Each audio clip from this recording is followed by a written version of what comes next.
this 3-part series with Greg Hare from Maillie Accounting and Advisors.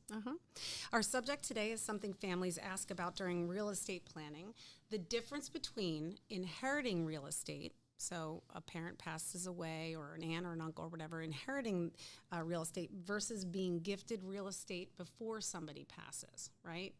Okay. The big thing, And what yeah. is best for them? Yeah, no, it's a great question, and the answer is it depends. I feel like you said that a lot today, Greg. And it's true though, because everyone's situation is different. Everyone's wealth, their assets, their cost basis, everything's different. So that plays into a lot of this. But overall, I mean, we all understand the theory of a step up in basis. We know right now that there's a lifetime. Frank talked about this with you guys. A lifetime exclusion, about $13 million right now. Right. So in 2026, that's going to get cut in half. So it becomes a lot more important for individuals with taxable estates and making gifts now prior to 2026. Okay. But we won't get into all of that now.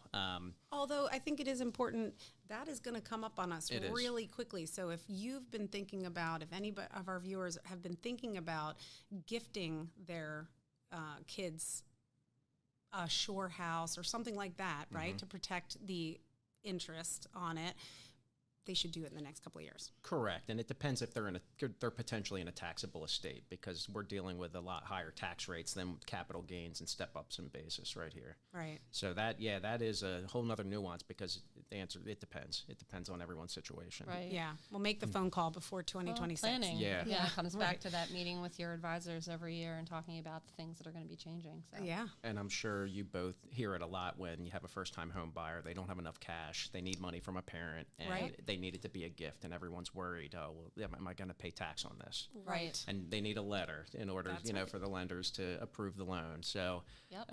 the answer is you can give up to $17,000 per person per year. So if it's a married couple and husband and wife, you're 17,000 times 4 at that point that you Okay. can give away without having to file a gift tax return. So even if it's above that, there's no tax on it. It just eats into that 13 million annual or the lifetime exclusion. Right. And that someone would do that. Why? Why would someone do that? To make a gift? Yeah. I mean, in that situation, they needed it for cash, but Sure. really gifting makes sense from estate planning. I mean, that's what it comes down to. Okay. Whether it's federal estate planning or PA estate planning. And right now, if you're worth over, in 2026, over $6 million, you should start planning now. Okay. From a tax perspective, how often could I gift someone $17,000? Every year. Yeah. And if you're not worried about your lifetime exclusion, you could gift, any amount up to 13 million right now. Yeah. Well, And being married, 26 million. I'm So, available. yeah. If you would like to give me 13 million. I'll write But- you a but check over- today. Things I Yeah. need to do. Overall, though, the decisions are, you get a step up in basis if you were to inherit it, versus if you gift it, you inherit the donor's basis. So I have a great example when you mentioned the shore home here. So the parents bought the property in the 70s for $300,000. Right. It's worth $4 million now. Yep. Sure. So Sits on the bay, I'm assuming. Yeah. I don't know, but, Used but and it's rooftop deck. incredible.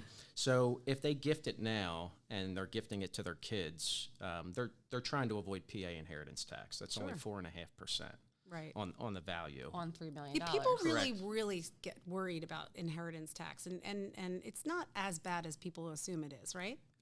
It's not for PA, like I Yeah, said, 4.5% if it's going to be inherited by a kid. When you're in a taxable estate, for federal purposes, it could be 40%. Okay, So yeah, that's where. Right. I Right. think Yeah. that's the part that people Yeah, always for get sure. really, try Correct. to avoid. That's a lot. So Okay. if you're trying to gift this now to avoid the 4.5%, you're really hurting the kids down the road, because if they want to sell the property, their basis is $300,000.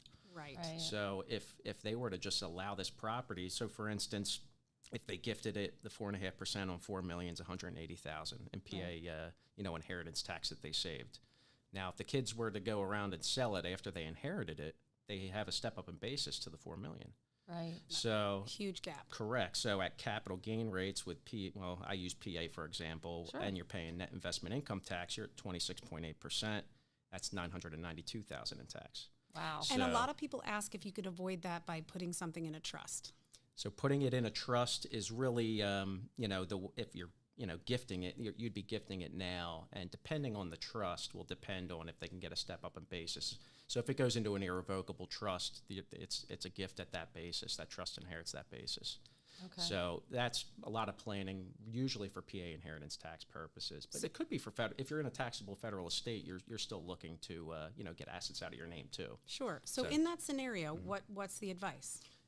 It depends on their estate value. Right. So that What else do they depends. have? Let's just say they're married and they're under the 26 million right now. Okay.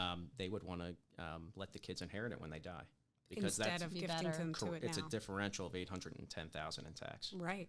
Yeah. It's a lot. It That's is. huge. And I really don't think people understand that very No. well. And I just don't know that there's a lot of people out there advising. I mean, of course, there's professionals out there, but I don't think everybody's telling everybody what to do, because there's a lot of CYA, right? I think in every industry, there's a lot of people going, well, I can't exactly tell you what you should do, but here are your options. And That's then it. you're still left, that's true, but you're still left with, What do I do? in this scenario, it's obvious, Yeah. but there are probably ones that are the nuance is a smaller differential, Right. where it's hard for somebody to decide what is best for them. How do you help them then? Yeah, I mean, you got to let everyone know their avenues and the pros and cons of each, and then hope that they can make the right decision. Yeah. But I always get the question of what would you do? Right. If you had our $26 million, Greg, what would you do? I do that though. I want to Yeah. know what my professional would say Oh, and I what say it they all the would do time. themselves. Yeah. I think it's really important, and I think again we appreciate that about you, and we appreciate that about Frank and Dave, and And everyone communicating together, too. That's the biggest Absolutely. part. Yeah, I think so too. I mean, in that case, talking to their financial advisor and coordinating efforts and things like that, or their attorney if they're putting together a trust. Yeah, and you start with your estate plan. You add up all your assets, you see what your potential exposure is, especially with knowing what could happen in 2026. And then from there, I mean, we're talking your retirement plans, your home values, your other investments, and so Right. around here it can add up pretty quick for individuals to get over that taxable threshold, where it's a higher level of planning, more than trying to get the step up in basis at that point is not as critical as removing assets from your estate. Right. And I do think that, I think it's important for us to mention that we are talking about, not everybody has somebody, a property. First of all, not everybody has a second home. Right. Not everybody has a house that they're going to be able to gift their children. People a lot of times have purchased their homes as part of their retirement plan. Yeah. Selling that house becomes a part of their retirement plan, that they Yeah. plan to sell that for the asset. That's true 100%. too. Yeah. And now, I mean, the most common scenario would be, a parent, that has their primary residence. They had it forever. It has a very low cost basis, and they're making a decision for estate planning. They're well under the threshold for federal estate taxes, and they go, all right, well, I got to make a decision here whether I want to gift it now, or let my kids inherit it. So Right. that's the most common Or scenario whether they where need that money to live on. that's true. If Yeah. they need to sell that house in order to buy, or to go into Move into retirement assisted communities or living, assisted yeah. living, right? Yeah. Those kinds of things. I think that makes, I want to just make the point that we work with everyone. We don't necessarily work with anybody that's just, at that $26 million.